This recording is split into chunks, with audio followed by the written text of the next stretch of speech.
good, bro? Yeah, Hard. literally right now, just at my property project right now, seeing the progress that's been made. Probably been progressing quite quickly. So right now, let's go see. But yeah, COZK here, just at my property right there. And yeah, let's see what's been done. Do you know what? It's just like, during each step, every time you open the door, you think, wow, because last time we was here, everything's just been ripped out. Now it's gonna be a case where you're just thinking, all right, what have they done now? Like, what's it gonna look like? And also each stage you think, yeah, it's close to completion. Hold on for a minute, guys. I really appreciate if you like the video, comment, and add it to your notifications so you see when the next ones come up and you can get more insight of how refurbs go. Please like, comment, subscribe, do all them good things, and we'll go on to the next bit. Talk us through it. What's going on now? Alright, Go on. this is the plaster, you know. So we PV'd the wall, then we put the finishing touch. But if you go on the top, you will see what it's like until finishing touch, you know. But this is the basic where we put them, we flatten it down, trowel up, and things like that. Yeah. Get, you know, the wear them out of it. As you can see, it's all been plastered. Got that ripped out. Yeah, here. Got the wires ready for the first fix. Yeah, man. Trying to say. Wet plaster. Yeah, it's just a wet plaster, you know, so it's sticky. So you have to get it clean off right before it dry, you know? Yeah. Woo! Actually need to watch this quick. What happened, bro? What happened? Nah, I must have leaned into the plaster and boom now. Oh, jacket's now mash up. I can't be finished. Hold it. Yeah, I appreciate that. Right, man. Trying to come out, see? Just hold it like that, boss, yeah? See that? Just like that, and it's coming off. Yeah, it's coming off, man. Good fucking material taken out. Don't hold on fucking man. Come, let's try take two now. This time, not trying to burn off none of our clothes. So, your trader's good. Yeah. Okay, I think you got some on you, you know. Say so, where? No way. That side there. This is a calamity. Alright, take two. Hopefully, no clothes don't get damaged this time. But I should have deep that it just done plaster, did it? But You wanna come in, man? no, we'll give you half an hour if you need it. I'd rather him just do his thing than keep coming up and down, up and down.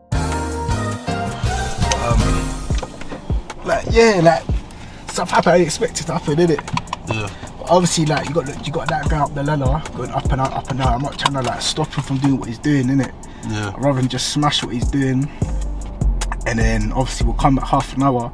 But right now it's time to get a bit of food, and yeah, we'll see what happens.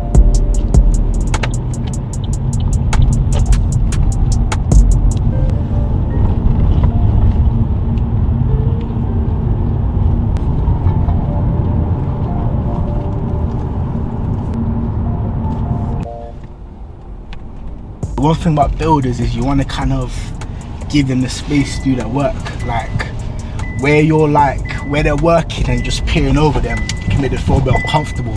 And it's like you want them obviously to be at their best when they're working. You don't want them to think about your project and think, flipping out, like these are gonna be watching me and all of that. So I'd rather just give them their space, because I don't want to, because I might just halfway doing this thing plastering, then I keep going back and forth, and need to start finding that jarring. So I'd rather keep them happy, let them do their thing, innit? Listen, if you look after people, they look after you. It's like that. It's like, do you know that game with the balls, you hit one and that one hits? It's like that. Pendulum, that's it. It's like with people, you be good to them, they scratch your back, you scratch their back, they hit you back too. Exactly like that. So I'd rather keep them happy, innit? Do you think it's important to have like a good relationship with like, your builders and stuff then? Yeah, 1,000,000%. For example, if you got a good builder, you know it's quick. So when you do a bridging loan and you're under a time limit, it gives you peace of mind it's gonna get done. They keep updated, so if things go wrong, you know what's happening. You can trust their work. They're not gonna do nothing silly. You're not gonna see things slanted or I don't know, bad plaster job and things like that. So yeah, keeping a builder sweet and having a good relationship with builders, half the drama solved when you're in a refurb. Like, sometimes they like missing days during a project and like silliness like that. Like that can really slow you down. You know, like time is money, especially like right now I'm doing a bridging loan. I need to be quick. So like having a builder there who's just reliable on the job, quick, that's half the battle solving. And what about making them teas and coffees? Do you know what's mad? I've never actually done that, you know. I've never actually done that. Sometimes I come in and I bust a little joke with them. I've never made them tea and coffee. It's just, you gotta find your own way of making them happy, innit? I feel with builders, it's like, you gotta kind of, you can't micromanage them. You gotta let them just do their thing. Let them update you every so often and just leave it like that. In terms of refurbs, there's two ways you can do it. You can either get one builder in who has his own team of people, or you can self-manage yourself. Now typically self-managing works out to be a lot more cheaper, but obviously it's more time costly. Whereas getting one person in can be more expensive if you've got more time freedom. It can be a bit easier when you're dealing with one person. So say for example, I don't know, you've got your plaster in and your electrician in, you got to sometimes time things, and say if one person can't turn up to something, it can affect the whole chain. Whereas when you deal with one builder, he basically deals with a headache. Why'd you pick Feltham? Feltham's known for its gel, right? Do you know what? One thing that people forget about Feltham as well is where it's located. So where the property is near the airport, you've actually got the opportunity of putting an Airbnb, and that's another way you can make money from that property. How do you add value to a property? So one way of adding value to a property is adding floor space by extensions, or making that property itself actually bigger. Another way of adding value to a property is adding additional bedrooms. So more specifically, when you get a 1-bed flat to a 2-bed flat, the value pushes up quite a lot. If you get a 2-bed house to a 3-bed house, that pushes up the value quite a lot as well. Another way of adding value to a property is extending the lease. So when it starts hitting below 80 years the length of a lease, the value of the property can start going down. So when you start extending the lease and that, when it goes below 80 years, you're actually pushing the value of the property up. If I find a property on Rightmove that needs refurbishment, what should I do? So if you find a property that needs refurbishment, that may or may not be a deal. So what you got to do is you got to look at the numbers. So you got to look at what the ceiling price is on where that property is and work backwards. And if with all the works that are required to get it up to standards, there's enough margin for you to make money, then go for it. But just because a property is run down doesn't make it a deal. It's all about the numbers and the figures. So bro, tell me about the development of the property so far. Do you know what? Right now it's all going very smooth. I've not had any major issues. Everything's been ripped out. Plastering's coming to an end. Now first fix has been done. So we've basically decided where we're going to locate the different sockets and where we're going to put the radiators. But now it's a case where I need to start looking for radiators, bathrooms and all of that.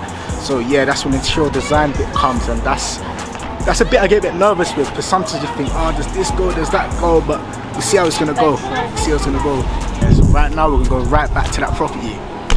Right, so right here in the property again, everything is been plastered. So if you look around us, the ceiling, all the plaster's up. We obviously got to wait for it to dry. The two guys there plastering right now. Up there you can see where they run the wiring for where the first lights can go for. We're not going to put a spotlight there, we're going to put like a nice LED light just to stand out. Also you can see where the wires run for the sockets, just all there as well. Yeah, that's it with that. Also what's going to happen soon as well is you've got the original pipe work for the radiator there. Also waiting for that to get moved back there, because we want to put our vertical radiator up there. It's going to look really nice. And yeah, that's what's going on in this room. So yeah, this is the first bedroom as well. And also this is being plastered. If you look up there, the little holes in the ceiling, that's where our spotlight's going to be coming in. Also there, that's where we put a socket. So we decided to put one light socket there. So when you open the door, you've got one area you can press the light in. Also you've got a socket there. So when you're ready, you've got up, you can open and close the light from there, or open and close it from there. So yeah, right now we've got the kitchen as well. It's also been plastered, and again you can see where they've run the wires for the sockets are. But actually, as I said before, we're going to keep the existing boiler just to keep the cost down, because the boiler's going to be pricey, it's working. You can also see the pipes going in there, and that's the kitchen. So yeah, it's also been plastered. Here you can see where the spotlights are. I'm going to put the light in up there also, and that's it with that. So one thing about refurbs is when you look at it like this, sometimes it can be a bit hard to see what the vision is, but I'm telling you right now, you've got the right eye for things. I'm getting excited right now as well, because I can see how nice and amazing this place can look when everything's all done. But right now it's a bit messy, trainers are getting dirty, my coat got battered in the process, but literally when everything's done here, it's gonna look nice, it's gonna be a nice home for someone. There's also gonna be money to be made, and this is what property is. So usually you see in pictures, you see the people holding the keys, you see when everything's done. Right now I've got my magic plaster here, he's done all of this right here, he's worked really hard. So yeah, do you want to tell them about yourself? I'm the first class plasterer, my company first class plasterer, and yeah, we go to renovating and things like that. We have our van and things going on, but you know, we just want to promote the same way. So if you can help me, just do a thing for me, just put up it, first class plasterer. This is me, Raymond Facey, first class plasterer, okay? Yes, with contractors and builders and tradespeople, they can really slow and speed your project up. So it's good to have the right people. Now the best way to find these people, I wouldn't recommend going check a trade, is you gotta ask people that actually use them and go for referrals, recommendations. Because even me personally, I've got a check a trade, and for example this project here, someone quoted me 63 grand. Had I not been none the wiser on 63 grand, didn't mean a lot to me, I couldn't overpay for that. So always get free quotes and only deal with referrals, recommendations, and you're gonna get burnt. So what is buy to flip? So buy to flip is when you buy a property and you sell it in a more simplistic way. However, there's a bit more to it. So you need to find a property which you can push the value up, so when you do sell it, you get profit. Also, you gotta make sure that all the costs that you put into that property is still got enough meat in the bone for you to make some money. So say for example, this property here, it was run down, it needs its lease extended. So what we've done to make our money here, extending the lease, we've done a refurb, and boom, there's enough margin in it to put money in the pocket. So as I was saying before, don't just look for the properties that are tired, look for the numbers and the figures and the ceiling prices. I want to get into property, bro. How can I fund the project? So with funding the project, there's multiple ways you can do that as well. I keep saying multiple ways because there is multiple ways for everything. Where there is a will, there's a way. So you can self-fund the project. You can also JV. If you're going to JV, make sure that person that you're JVing with is someone that's reliable and you've got a relationship with them. Because some people do get into JVs and it can go left. Also make sure that everything that you're both doing before you get into the JV is made clear before you start, because that can also cause problems down the line. Another way you can jump in is finding the investors for the deal. So some people, they have a pot of money, they might invest in crypto, commodities and whatnot. However, to diversify what they're investing in, they invest in other people's deals. So say for example like stocks and crypto, you may get a bit of uncertainty what to do within the next 12 months. But whereas when you invest in other people's projects, you get a fixed return on your money. So hypothetically, if you invest 100 grand, for argument's sake, you've got a written paper that you're gonna get 10 grand back. And that's another way that you can fund your deals, and that's like I also do as well. So if anyone wants to invest in any of my deals and get a return on their money, which is on paper rather than trusting the markets, just message me if you get something done.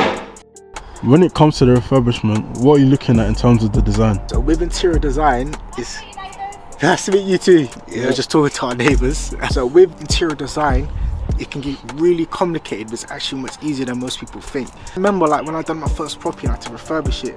I didn't really know, but right now, going to Wix right now for me is like going to the trainer shop. It's something I actually enjoy. So naturally, you start picking up on the trends. But if you're a bit fresh with things like that at the moment, just look at what the new builds are doing, because they're quite designed quite stylish. Look at what other property investors are doing. Look at their Instagram pages and see what they're doing. There's not so much, a lot to this. Like there's not that many floors in style. There's not that much painting that's in style. But also try to keep it neutral, because if you do it too personalized to yourself, you might close your audience for when you sell it. I'm Raymond. My company is First Class Plastering. If you want the plastering to done, just hit me up at 079 31 30 That's my number. Yeah, my email address is countryman12245@gmail.com. Boom. Bam. See with refurb, sometimes as well, it's better just to go back to brick and do everything all over again, because sometimes if you do bits and pieces, you might start finding more problems and it can be more expensive than you budgeted. So, and also when you go back to brick, you know that all the problems are dealt with. So if you keep an asset in a long term, you know you're gonna have not a lot of issues for the next couple 15-20 years. So that's why it's just better just to rip everything out and have a blank canvas and just do everything so you know everything is good, rather than cutting corners sometimes.